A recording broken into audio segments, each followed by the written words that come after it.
শেজাদ চৌধুরীর জীবনে এবার শুরু হতে যাচ্ছে এমন এক খেলা যেখানে শত্রুরা সামনে থেকে আঘাত করবে না, আঘাত করবে তার পরিচয়কে ব্যবহার করে।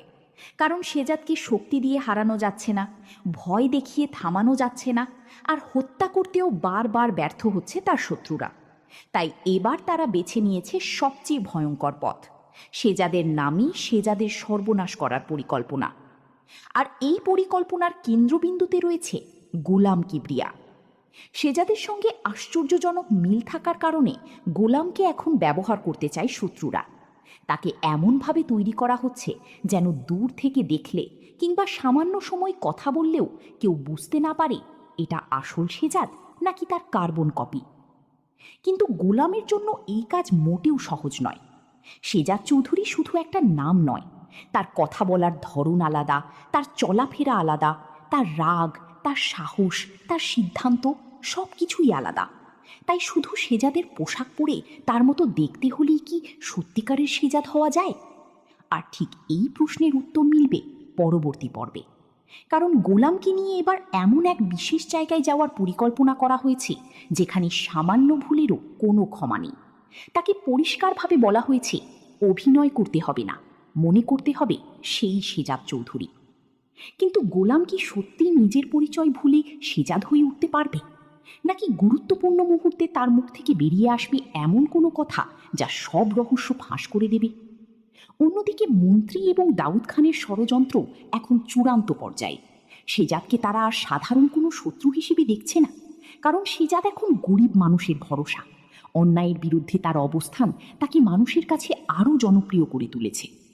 কানা শাকিলের হামলার পরও শেজাদকে থামানো যায়নি, বরং সেই ঘটনায় একটি নিষ্পাপ পথশিশুর মৃত্যু শেজাদের ভেতরের আগুনকে আরও জ্বালিয়ে দিয়েছে।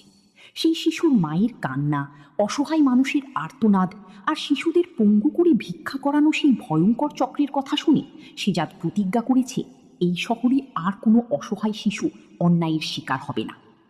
আর শেজাদ যখন একদিকে সেই অপরাধী চক্রের বিরুদ্ধে যুদ্ধ শুরু করতে যাচ্ছে, ঠিক তখনই অন্যদিকে তার জন্য তৈরি হচ্ছে আরও বড় ফাঁদ। শত্রুরা বুঝে গেছে শেজাদকে গুলি করে মারা গেলেও সমস্যা, তাকে সরাসরি গ্রেপ্তার করলেও সমস্যা, কারণ সাধারণ মানুষ শেজাদের পাশে দাঁড়াবে। তাই এবার তাদের লক্ষ্য একটাই, মানুষের চোখে শেজাদকে খারাপ বানানো।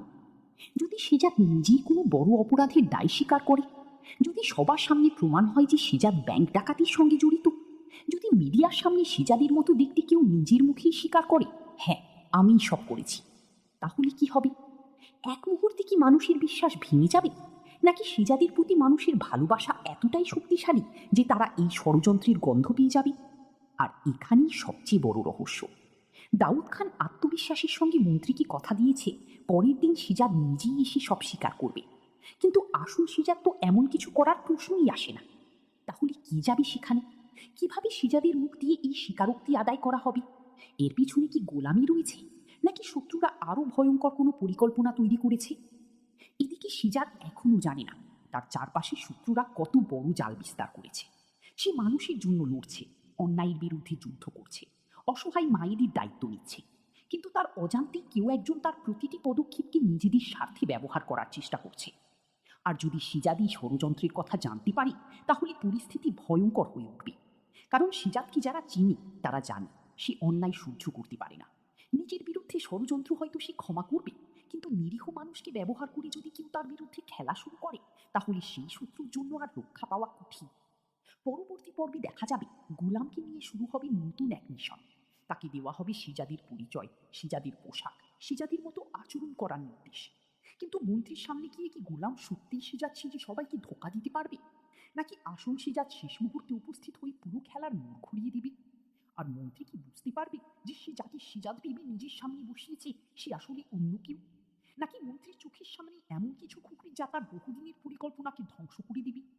সব মিলিয়ে আগামী পর্বে একদিকে থাকবে গোলামীর নতুন পরিচয়ের নাটক, অন্যদিকে থাকবে মন্ত্রী ও দাউদ খানের ভয়ঙ্কর ষড়যন্ত্র, আর মাঝখানে দাঁড়িয়ে থাকবে শেজাদ চৌধুরী, যার বিরুদ্ধে খেলা শুরু হলেও সে এখনো জানে না সামনে তার জন্য কত বড় ঝড় অপেক্ষা করছে। কিন্তু শত্রুরা একটা কথা ভুলে যাচ্ছে, সিংহকে ফাঁদে ফেলার আগে নিশ্চিত হতে হয় ফাঁদটা সত্যিই শক্তিশালী কিনা। কারণ ফাঁদ ভেঙে যদি সিংহ বেরিয়ে আসে, তাহলে শিকারী বাঁচার পথও আর খোলা থাকে না। শেজাদ চৌধুরীর বিরুদ্ধে এবার যে খেলা হয়েছে সেই খেলায় শেষ পর্যন্ত কি জিতবে, সে যাদের সত্যি নাকি সত্যিই মিথ্যা। গোলাম কি সফলভাবে সিজাচ্ছেন যে তাদের কোন কথা